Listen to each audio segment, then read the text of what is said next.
evening and welcome to the evening news for today, Wednesday, June 1, 2022. I am Jemima Holmes. Thank you for tuning in. Now let's take a look at some of the lead stories tonight. Faced with many challenges, fishermen welcome 150,000 cash grants from government. VP JAGDEO announces $2 billion in relief measures for mining industry. We cannot allow Norton to ridicule appointment of commissions, says AG. 19-year-old drowns while swimming across EKEREKU River. And $37.8 million fire station commissioned at Nandy Park. Now for the news in detail. While most of those in the fishing sector are eagerly looking forward to the 150,000 one-off cash grant announced by President Dr. Irfan Ali, others have expressed concerns over who the actual beneficiaries would be. Our Berbice correspondent Andrew Carmichael spoke with some fishermen from the East Berbice Quarantine region who lauded the initiative as a step in the right direction in order to cushion the impact of low catches and the rises in costs of fuel and equipment. However, some have expressed concern that only boat owners would benefit. Here's a look. I feel proud about it. So the government helped us fishermen. I think it's for the first time. Fishermen getting help from the government. When we hear the news yesterday, I feel nice because at least the fishermen will suffer a little bit. And when you get a little something good now, you're feeling all right. We could expand our business more in the fishing category with the amount given. You have, the president said that some fisher folk have been complaining of low catch. Tell us how, over the past 2-3 months, how have things been? Oh, it's been, well, all I know, that's global warming is true. So due to global warming, you're unable to get the catch like before. For 20 years now, we were doing great, but in the global warming, climate change, the fish been slowly migrating, but for this season that we see in 2022, in this month, April and May, we see a little increase in the snapper because before, like last year and the other year, we see decrease, but this year now, some snappers start coming in a few months, like 4 weeks now. 7 times now me get hijack. 7 times. And nobody no respond to me until now. Nobody. So we come in and then rock up the engine and I got the sail coming. But you heard the president what he said yesterday? No. That you all are getting a cash grant? You heard about it? Yeah. How you feel as a fisherman? Thanks for it. Well, I feel the government does something good for fishermen due to the strugglation so far. Right now, a lot. We're not making the catch what we're supposed to make. We ain't getting the price of the fish what we're supposed to get and them kind of stuff there. I feel glad that how the government, the president helped all the fishermen them because he helped all the rice farmer and everybody, and the first time fishermen get help. And I feel pleased and happy about that. We're not expecting help, but when we hear about this, we're happy. So you're going to help you out to look after the business, you know, by staying and look after the boat and so. Because the fishing work been a little hard, a little tough, a while. You understand? So we're glad if we get the money, we can do really business. President Irfan Ali on Tuesday announced that some 5,500 fisher folk will benefit from the $150,000 cash grants. Some fisher folk have expressed concern that only boat owners are counted in that figure, but those who risk their lives going out to sea and others who work in the industry are not captured. Also not captured are those village fisher folk who fish in trenches and make their living by selling their catch in the village. However, fuel price increases and low catches have not affected that group. The government is expected to announce in more detail the parameters of the initiative and when distribution of the grants will begin. Andrew Carmichael, The Evening News. In yet another series of government interventions geared towards providing relief in light of the rises in cost of living and input costs, the People's Progressive Party civic government will be rolling out close to $2 billion in relief for the mining community. Gerald Bryan tells us more. The measures were announced by Vice President JAGDEO while meeting with members of the Guyana Gold and Diamond Miners Association and other stakeholders on Tuesday. According to JAGDEO, among the measures is the reduction of final tax on the income of miners from 3.5% to 2.5%. He explained that this reduction would put a total of $1.4 billion back into the pockets of miners. Another decision was to remove the tributers tax, which was 10%. While this was not a manifesto promise, some of the factors that went into this decision were the difficulty in collecting it and also the fact that it would benefit small miners. We didn't promise to reduce the tributers tax because it was 10% when we were in office. But given what has been argued about the difficulties in collecting it and placing some companies at a competitive disadvantage, where some who collect it have a harder time recruiting labor. And then given that this will accrue to the benefit of small people, that is the workers, we've decided, also the president has agreed, that we will remove it totally.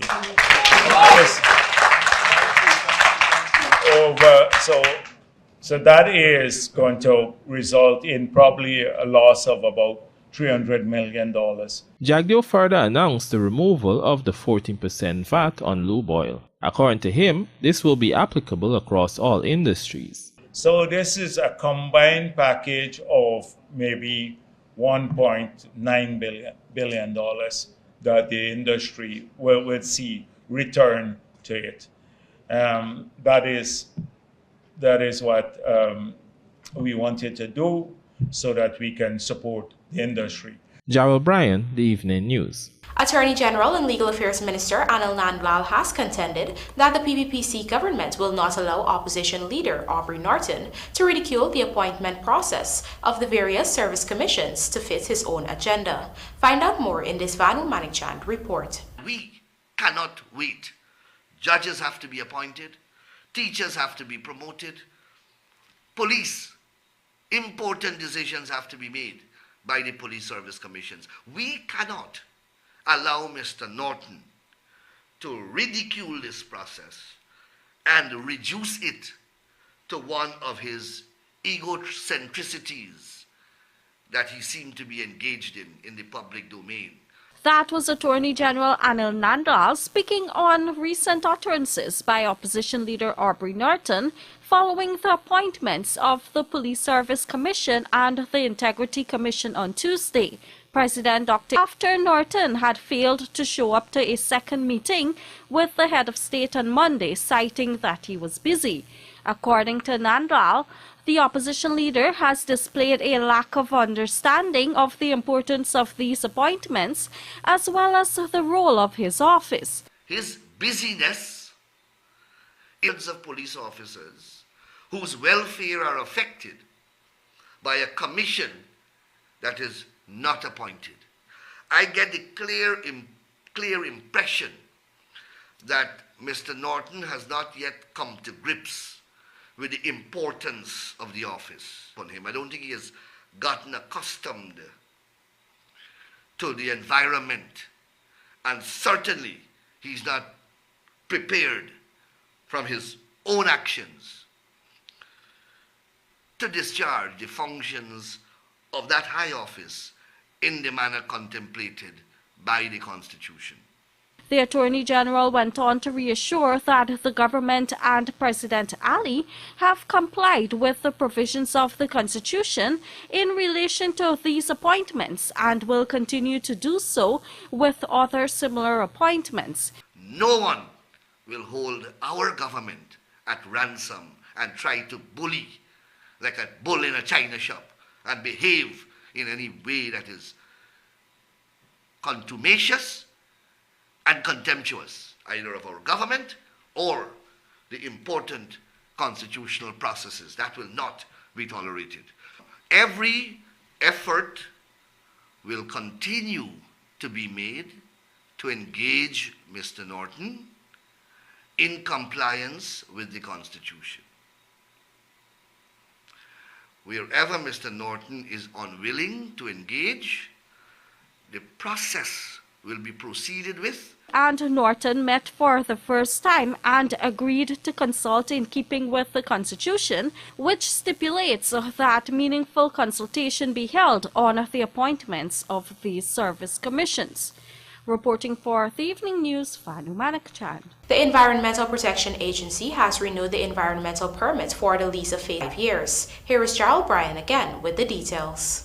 In a statement on Tuesday, the Environmental Protection Agency announced that ExxonMobil's permit for the Liza Phase 1 development was renewed. There had been a lot of public discussion about what features the updated permit would have and whether it would have tougher penalties. The permit does indeed contain flared to US $50. Additionally, the new permit ensures that Exxon is held liable for cleanup costs in the event of an oil spill. It also ensures the EPA and government is indemnified or secured from legal liability should Exxon and its partners fail to meet their obligations. The Liza 1 permit was approved back in 2017, and 2 years later, Exxon and its co-venturers in the Stabroek Block began oil production. Since then, the operators have started production at a second field development, Liza 2, with the Liza Unity FPSO. The Stabroek Block's recoverable resource base is currently estimated at more than 11 billion oil equivalent barrels and has the potential to support up to 10 projects. The Liza Destiny FPSO began production in December 2019, said it was now delivering at better than design capacity.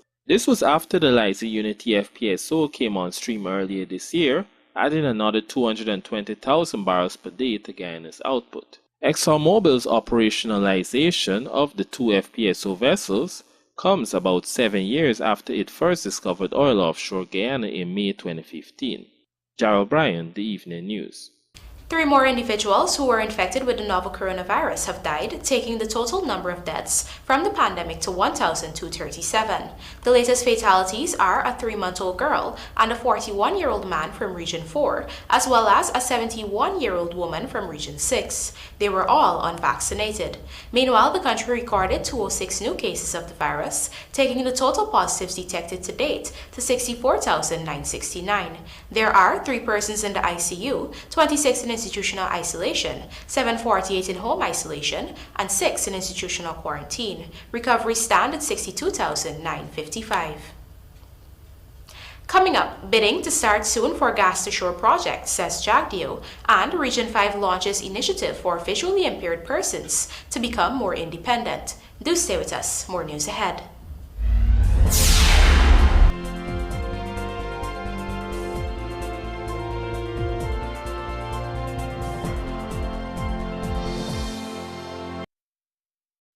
Here's what's happening on Waterloo Street at John Lewis Styles during the month of June.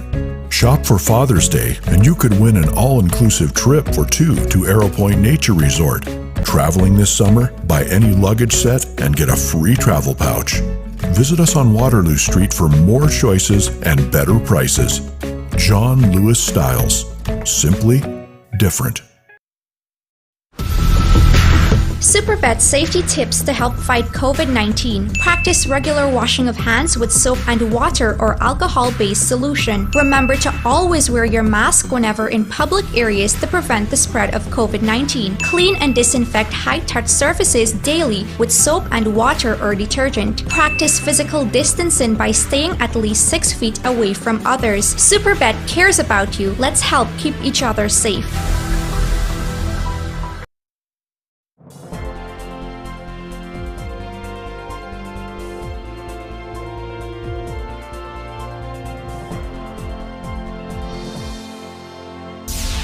Welcome back. You're watching the Evening News. Renowned medical pioneer Dr. Cecil Haricharan on Monday passed away in Canada at the age of 93, family members have reported. Haricharan served as a doctor in the medical field for an astonishing 63 years, providing selfless service to his country. He was licensed to practice in the United Kingdom, Canada, and throughout the Caribbean. Dr. Haricharan's work over the years had seen him being awarded the Cacique's Crown of Honor at Guyana's 50th Republic Anniversary Awards ceremony by former President David Granger. The former Maiconi East Coast Demerara resident traveled around the globe during his younger years, conducting medical studies miles from home and receiving various degrees in his studies, such as the MD-CM degree, which he received while studying in Canada. After working in the public health sector for over 2 decades, the doctor then opened his own private facility at Middle Street, Georgetown, before retiring in his early 90s. Police are investigating the suspected drowning of 19-year-old Simon Jones of Victoria, East Coast, Demerara. The 19-year-old reportedly drowned at Rock Landing, EKEREKU River, Upper Mazaruni, after he attempted to swim across the river. Initial police inquiries revealed that Jones had last been seen alive on May 27 at around 23:30 hours. At the time, he was attempting to swim across the EKEREKU River from the right bank to the left bank. On May 31 at around 10 hours, 3 miners from the area who were traversing the river observed the body floating close to the left bank of the said river. Police in the division were informed and subsequently retrieved the body, which was identified as Jones's. No marks of violence were seen on the body. The Guyana Fire Service has officially commissioned a new $37.8 million fire station in Nandy Park on the east bank of Demerara. Luana McAllister reports. Residents of the community of Eccles, East Bank Demerara, came out on Wednesday to witness the opening of the spanking new $37.8 million fire station, which was commissioned by Minister of Home Affairs Robertson Ben. Speaking at the ceremony, Minister Ben said the launching of the fire station speaks volumes about the government's commitment to develop the country. The fact that we are coming here to Eccles to open a new fire station speaks to the fact that we want to make sure that we optimize on the proper use, the investment of the PPP Civic in government this time. The fact that we are here today too speaks these days, where we celebrate still our 56th independence anniversary, speaks to accomplishment, speaks to putting structures, speaks to bringing professional expertise and interest, identifying our ownership of our country. Meanwhile, the minister said there should be more sensitivity to fires at the level of the community, and firefighters must be capable of performing their duties. I want to congratulate those in the ministry, the engineering project group, the young engineers and others who are working in that area in respect of coming out here and getting this done along with the contractor. I want to pay attention to the support that we're getting from the fire advisory boards in respect of the overall issue in relation to the performance of the fire service, and the performance in itself and the ability in responding relates not only to getting a new building like this, a new building where, as I said, we may put in one fire unit, one new asset now, but where we'll want to have the emergency medical technicians also installed with a new ambulance at some point. But it relates to the engagement, the alacrity, the responsiveness of those who are trained firefighters. And this has to always be a question. This has to be an issue which we must not fail at. Construction of the fire station started in June 2021 and will accommodate 2 fire tenders and 1 emergency medical services ambulance. It will serve communities on the east bank of Demerara, west coast, and west bank of Demerara. Reporting for the Evening News, Luanda McAllister.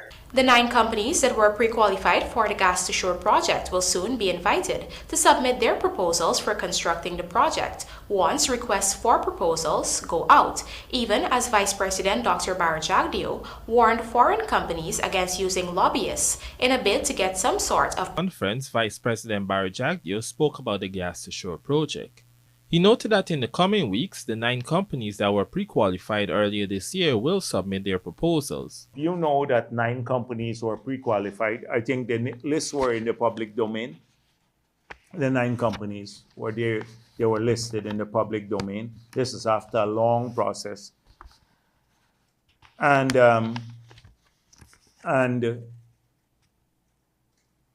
the requests for proposal will now go out before at the end of 2 weeks to these 9 companies to make the bids now for the power plant and the NGL facility. That will happen very soon. and that we'd be able to move forward with this project that will transform the country's energy supply and also our supply of the liquids that we use. JAGDEO also issued a stern warning to companies who have been pre-qualified for the project to desist from attempts to have one-on-one meetings with government officials. He noted that the tendering process will adhere to the rules and regulations and no one will receive favorable treatment. A lot of the companies that are tendering, they have local representatives. They have agreements to represent these companies. And they're trying to get these companies to meet with government officials. Now, let me make it clear. If any of these companies believe that meeting government officials would have, and anybody represented that to them, that they can arrange for them to meet government officials and it will improve their chances when the bids are evaluating, they're wasting their money by paying these local representatives, and they're wasting their time too. There was a recent example of this right at Office of the... We've had cause to had someone arrested just here in this building. This was someone that met me in the oil and gas conference, Guyanese, and he took a picture with me. He then went to a number of people, collected money from them, told them he had a close relationship with me. He could arrange to see me. I'd never seen him in my life. He then showed up here because my secretary called and she arranged a meeting. He showed up with another person that he was conning, bringing to the meeting. And he was arrested right here. Gerald Bryan, The Evening News. The Region 5 administration, through its Disabled People's Network, has launched an initiative aimed at helping visually impaired persons to become more independent through the use of technology. Andrew Carmichael tells us more. What many of us may take for granted could be a monumentous task for some persons who are visually impaired, as simple as using a smartphone. The Disabled People's Network of Region 5, Mahika Berbice, has recognized this challenge faced by visually impaired persons in this regard and has launched an initiative to help them. The 3-month program, which concluded on Monday, was done in collaboration with the Guyana Council for Persons with Disability and was held at the organization's building at Seafield, West Coast, Berbice. According to Orientation and Mobility Officer of the Guyana Council for Persons with Disabilities, Simona Sigrim, who was one of the facilitators of the program, the initiative sought to teach visually impaired persons how to use smart devices. When we got here, most of the persons did not really know how to use a smart device. So what we did was teach them how to use all social media apps, YouTube to help entertain themselves, how to make calls, like regular phone calls and so on. Chairman of the Disabled People's Network of Region 5, Boj Siram, is one of the beneficiaries. He has been totally blind for 50 years and until recently could not use a cellular phone without assistance from another person. He sends them messages on social media and interacts with them. Other participants are also grateful for the initiative. I benefit a lot from this program because I never believed that though I visually impaired, I could operate a smartphone, right? Especially a tablet or anyone. Now I know that I could operate this tablet. I can operate any smartphone coming from. I never knew to dial on the smartphone or even the tablet. Now I could dial, I could answer phone, because due to the accessibility and the training that I went through, even on to the cane training, I always move around with my children or husband wherever I go. And for the first last Thursday, I walk by myself. Visually impaired persons will be taught how to use the computer. This is according to one of the facilitators, Lalta Jagmohan. And so it's important to know how to communicate via internet, and also everything is documented on your computer. Now people use soft copies more than hard copies. So building that sense of independence with an email, or even entertain themselves. Andrew Carmichael for Evening News. And now for a look at the bridge reports. The Demerara Harbour Bridge is scheduled to be closed on Saturday, April 2nd at 3 hours for a period of 1.5 hours.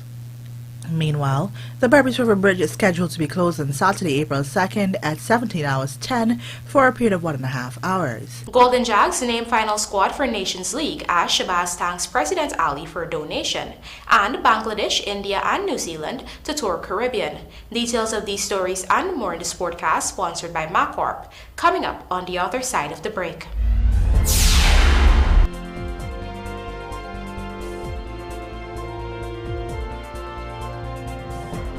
Save money by cutting down the time it takes to pluck your chickens with the plucking machine from Sylvie's. Now available at affordable prices in 3 sizes: 500, 550 and 600 mm, 110 220 volts, 60 cycles, 1450 RPM. Replacement motors and the plucking fingers are also readily available right now at Sylvie's Variety Store, High and Hatfield Streets, Georgetown. Looking to bring your dream home to reality, or simply taking on a home improvement project? Then National Hardware Limited is where you should start. Let us put that touch to your home.